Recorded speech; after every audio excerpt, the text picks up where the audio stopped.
The music pulsed through the frosted glass of the Harper family's mountain cabin, a beacon of light and laughter in the snowy Colorado night. Elliot Hayes stood frozen on the porch, his breath clouding in the frigid air, his heart hammering louder than the bass line inside. He was too late for his best friend Caleb's 21st birthday, and the weight of that failure crushed him. Elliot clutched the journal in his gloved hands, its leather cover worn from years of secrets scribbled in the margins. He'd meant to arrive hours ago, to slip into the chaos of Caleb's party with a grin and a gift, to be the friend he'd always been. But the winding roads from Denver had betrayed him, his old pickup truck sputtering to a stop halfway up the pass, leaving him stranded in the dark with only his thoughts and the cold. By the time he'd hitched a ride and trudged through the snow to the Harpers' sprawling cabin in Aspen, the party was in full swing, and Elliot felt like an outsider staring into a world he no longer belonged to. He knocked, the sound feeble against the roar of voices inside. The door swung open, and there stood James Harper, Caleb's father, his broad shoulders filling the frame.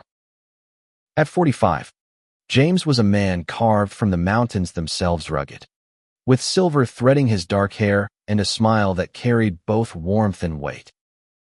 His flannel shirt was rolled up at the sleeves, revealing forearms tanned from years of working the land, and his hazel eyes locked onto Elliot's with an intensity that made the younger man's stomach twist. "Elliot," James said, his voice low and steady, cutting through the noise. "You missed the cake, but you're just in time for the real celebration." He stepped aside, gesturing toward the living room with a grin that felt private, like it was meant only for him. "Come in. You can celebrate with me tonight."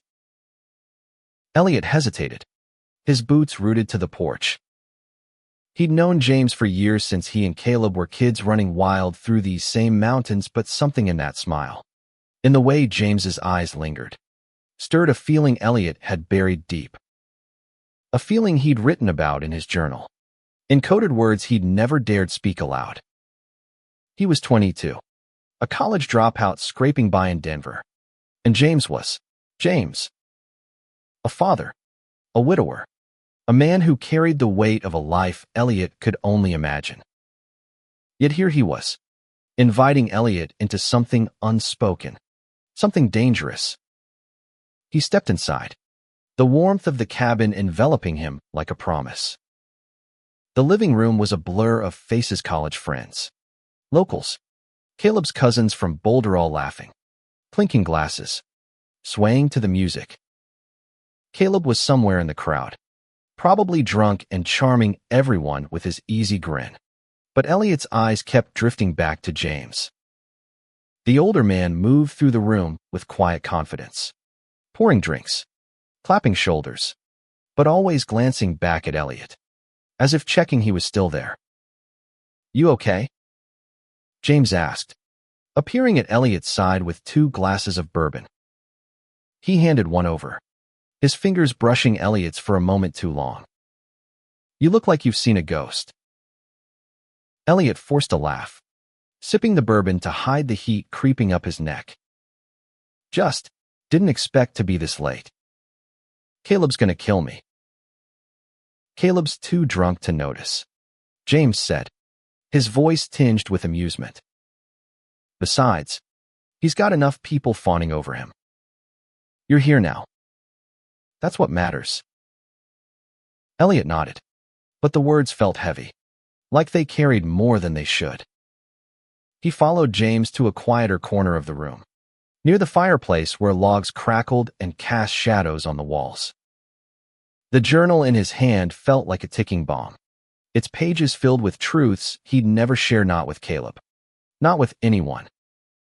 Truths about who he was, who he loved, and the fear that kept him silent in a town where whispers could ruin a life. They sat on a worn leather couch, the party fading into background noise. James leaned back, his arm draped casually over the cushion, close enough that Elliot could feel the heat of him. "You've been gone a while," James said, his tone softer now, almost searching. Denver treating you okay? It's fine, Elliot lied. Denver was a grind late shifts at a diner, a cramped apartment, and a loneliness that gnawed at him. He'd left Aspen to escape the weight of small-town eyes, but the city hadn't been the freedom he'd hoped for. Just figuring things out. James nodded, his gaze steady. Takes time. Took me years to figure out who I was after. He trailed off, his eyes flickering to the framed photo on the mantel. Caleb, and Caleb's mother, Sarah, who died when Caleb was 10. You don't have to have it all sorted, Elliot. Just gotta keep moving. Elliot swallowed, the bourbon burning his throat. He wanted to say something, to ask James how he'd survived the loss, the loneliness, the expectations of a town that saw him as the strong, stoic widower. But the words wouldn't come. Instead, he clutched the journal tighter, its edges digging into his palm. You still write in that thing? James asked, nodding at the journal with a faint smile. Used to see you scribbling in it all the time when you and Caleb were kids. Yeah, Elliot said, his voice barely above a whisper. Helps me make sense of things. James leaned closer, his voice dropping low. What kind of things? Elliot's heart stuttered. The room felt too small, the fire too warm, James too close. He could lie, deflect, keep the walls up like he always had. But something in James's eyes, something raw and unguarded, made him want to tell the truth. Just once. Things I'm scared to say out loud, he admitted, his voice trembling. Things I'm not sure I'm allowed to feel. James didn't flinch, didn't pull away. He just watched Elliot, his expression softening, like he understood more than he let on. You're allowed to feel whatever you feel, Elliot, he said quietly. No one gets to tell you otherwise. The words hit like a punch, cracking open something in Elliot's chest. He wanted to believe them, wanted to believe James saw him not the kid who'd grown up tagging along with Caleb, but the man he was now, grappling with a truth he'd hidden for years.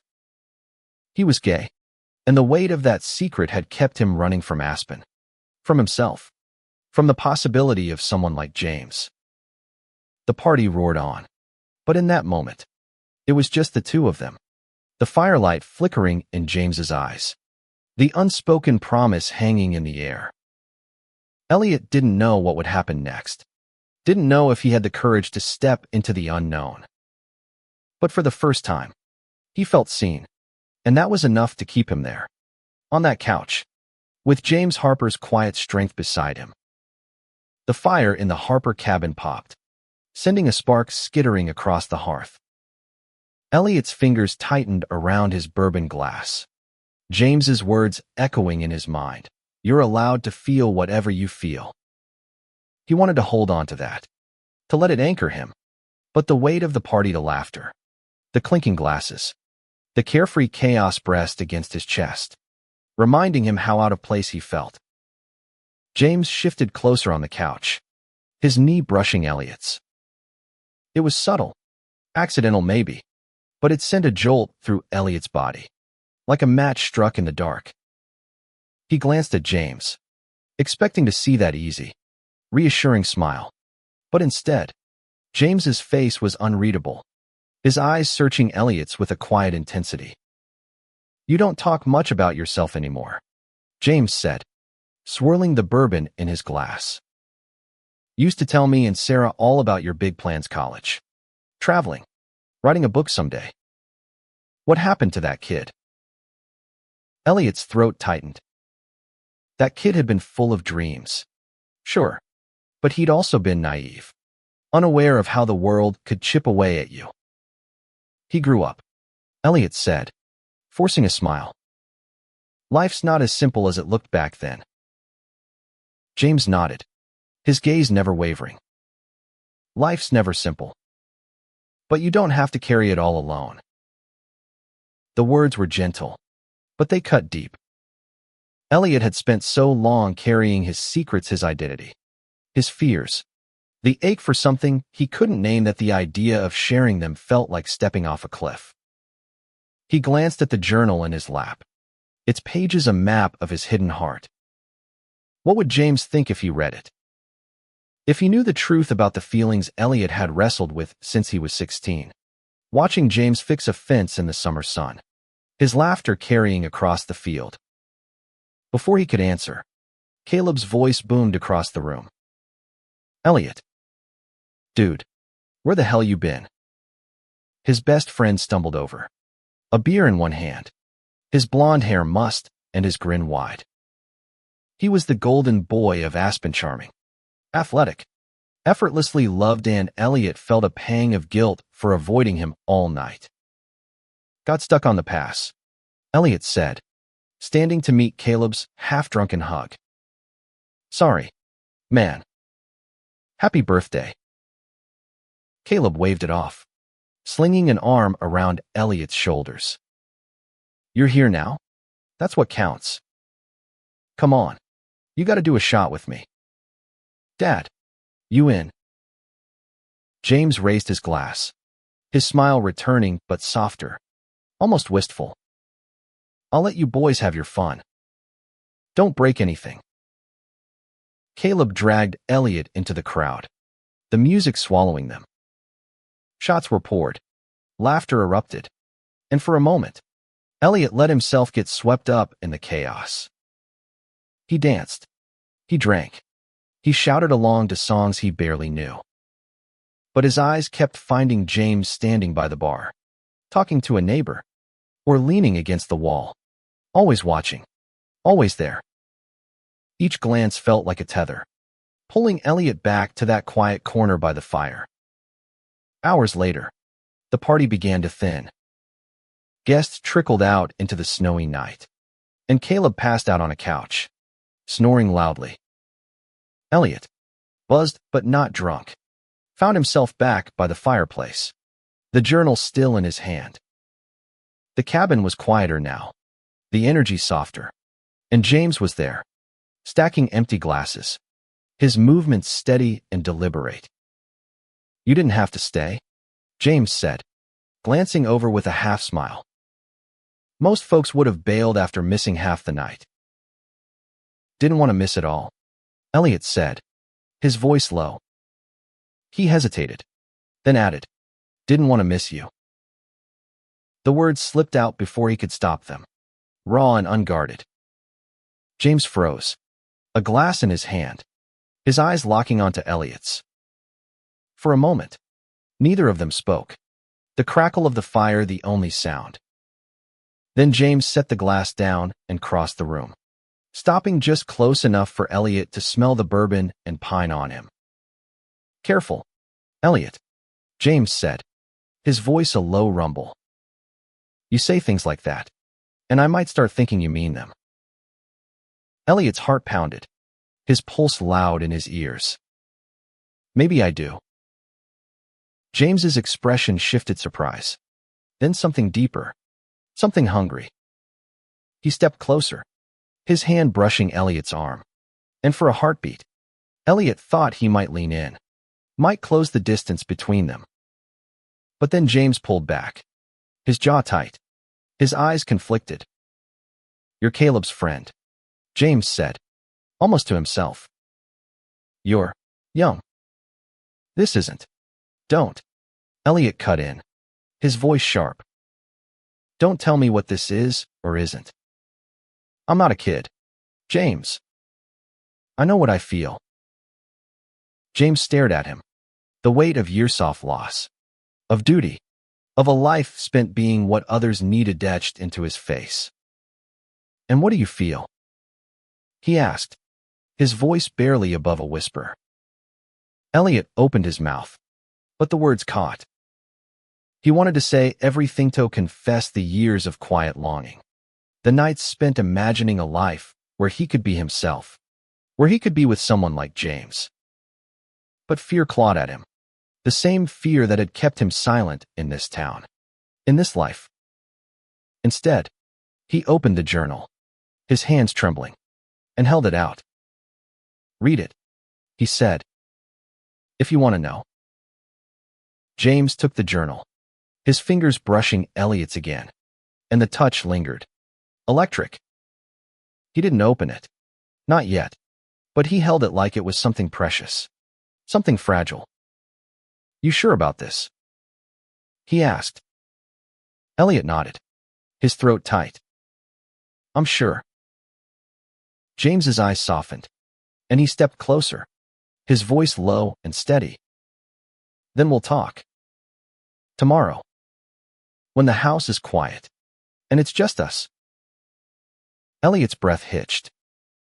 Tomorrow felt like a lifetime away, but it was a promise, a step into the unknown. He nodded, and James's hand rested briefly on his shoulder, warm and grounding, before he turned back to the mess of the party, leaving Elliot alone with the fire and the weight of what he'd just done.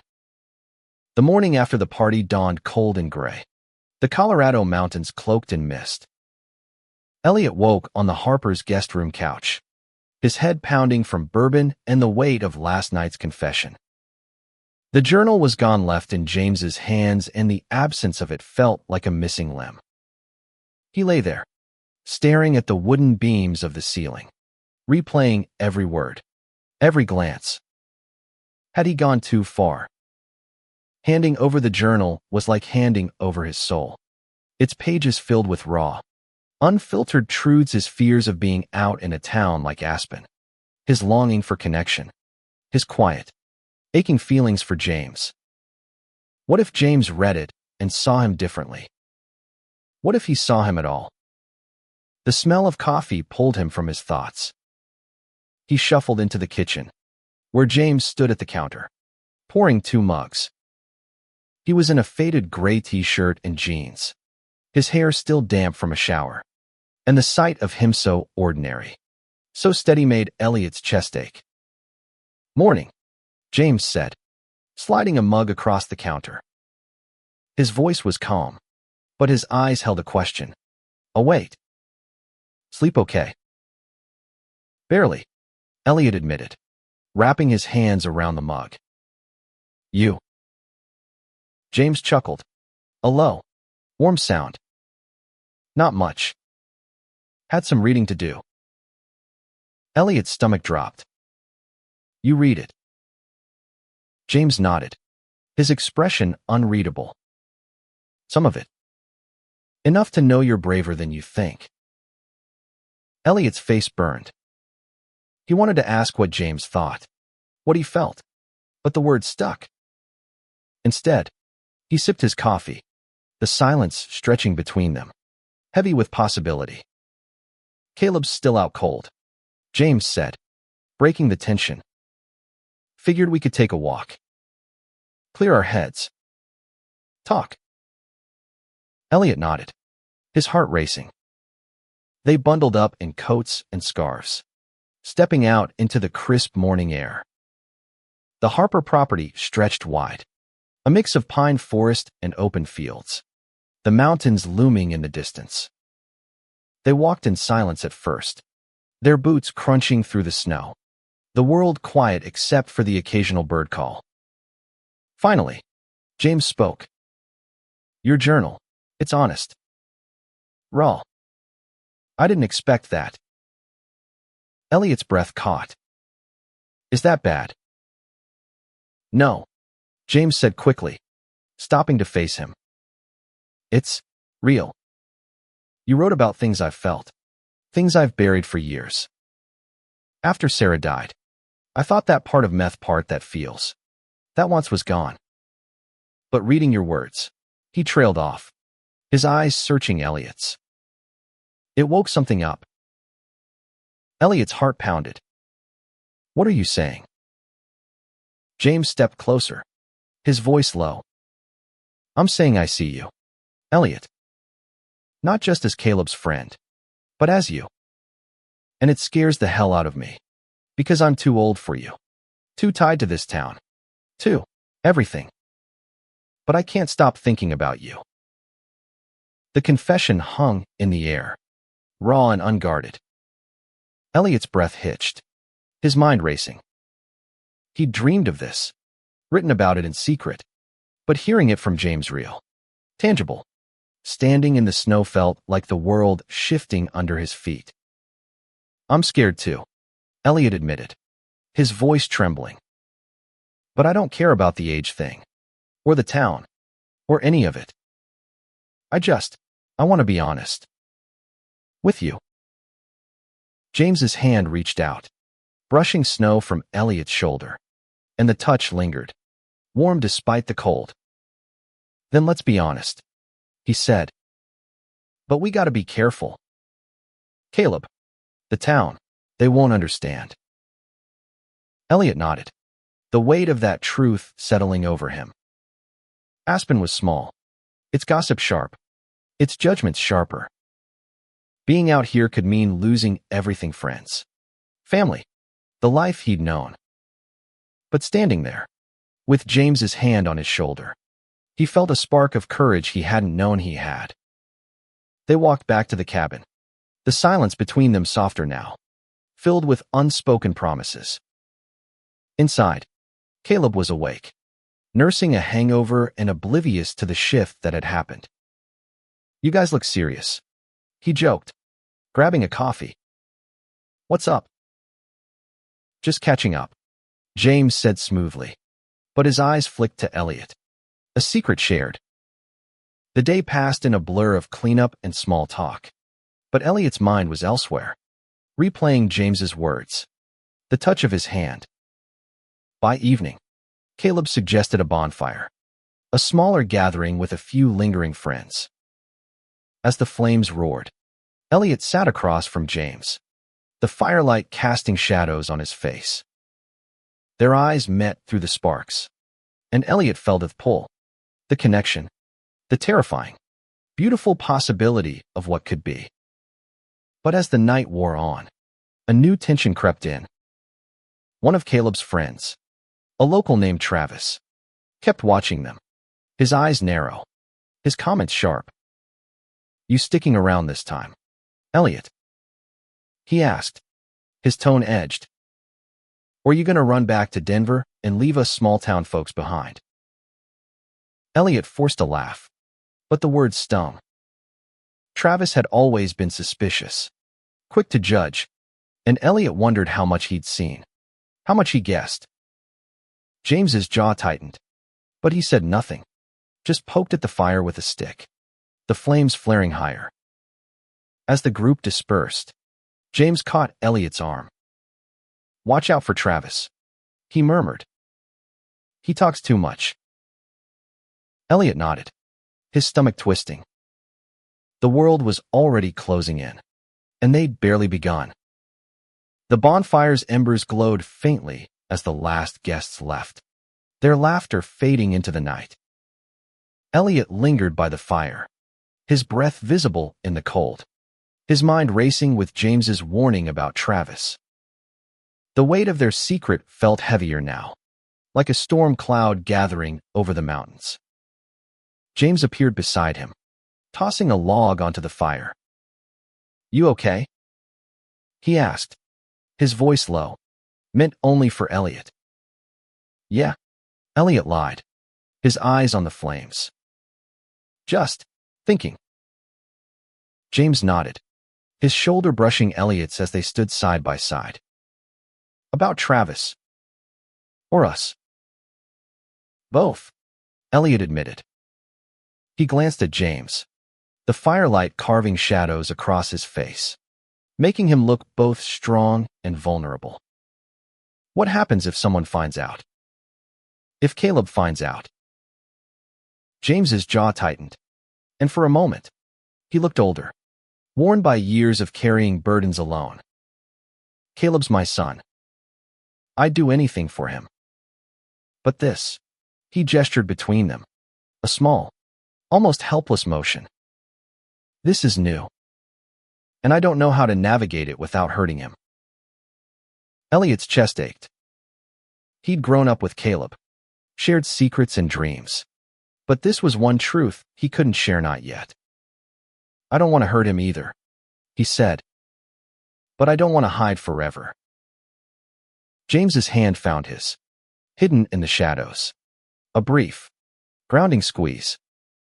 We'll figure it out, he said. Together. The next few days blurred together. A mix of stolen moments and careful distance. Elliot stayed at the cabin, helping Caleb with post-party cleanup. But every glance from James felt like a spark. Every brush of their hands a secret. They talked late into the night, sharing stories of loss and hope. James about Sarah's death. Elliot about the loneliness of Denver, the fear of being himself. Each conversation pulled them closer, but the shadow of the town loomed larger. Travis's suspicion became impossible to ignore. He showed up uninvited one afternoon, leaning against his truck with a smirk. You and James seem tight lately, he said to Elliot, his tone casual but sharp. Funny. Never saw you as the type to hang with the old man. Elliot's stomach churned, but he kept his voice steady. He's Caleb's dad. We've known each other forever. Sure, Travis said, his eyes narrowing. Just seems cozy. That night, Elliot told James about the encounter, his voice tight with worry.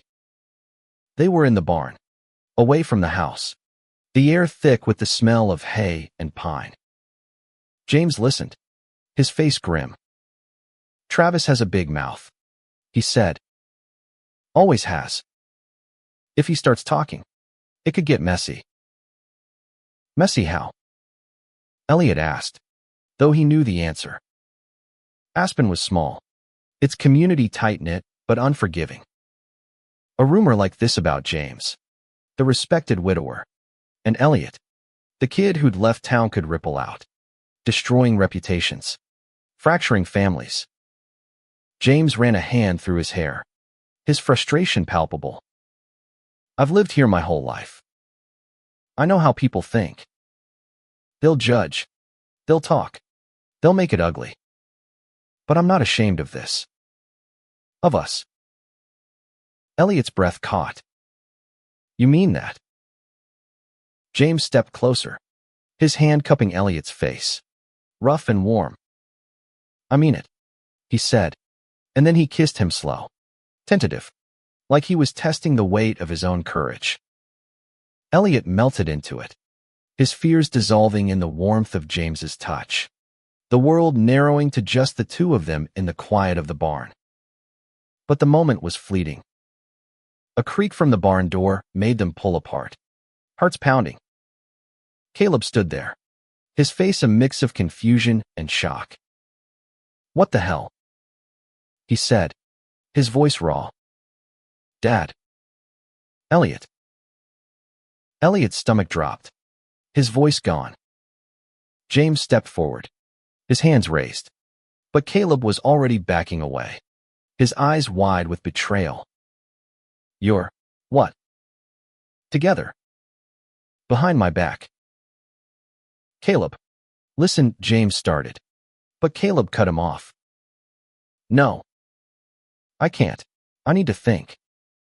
He turned and stormed out, the door slamming behind him.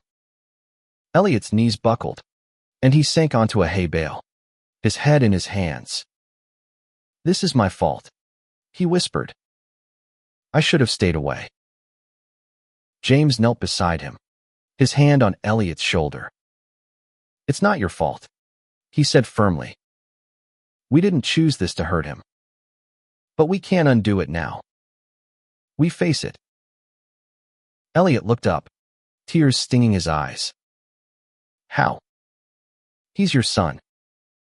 He's my best friend. James's face was resolute, but his eyes were heavy with pain. We talk to him. We tell him the truth.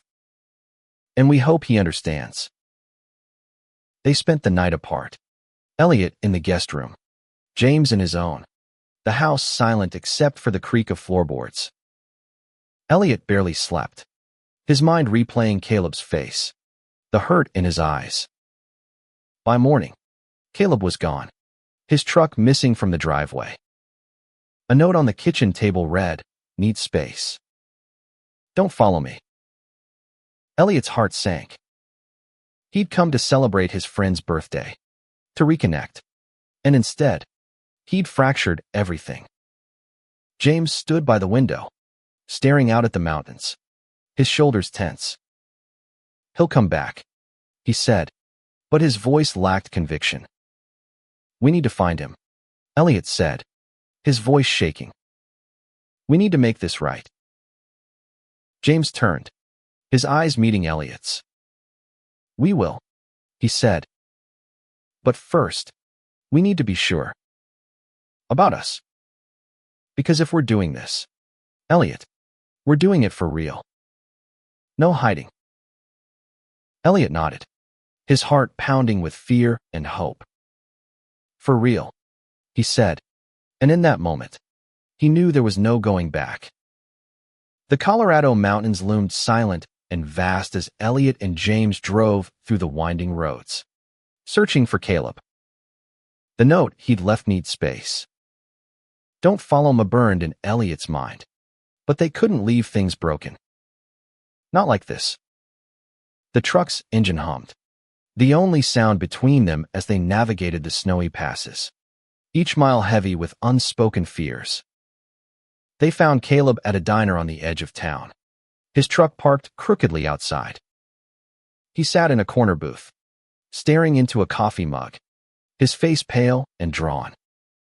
Elliot's heart clenched at the sight his best friend, the one who'd been there through every scraped knee and late-night confession, now looked like a stranger.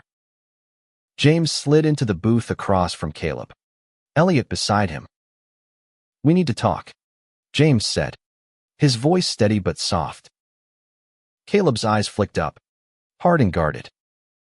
"What's there to say?" "You're, what?" "In love with my best friend. My dad." Elliot flinched, but James didn't waver.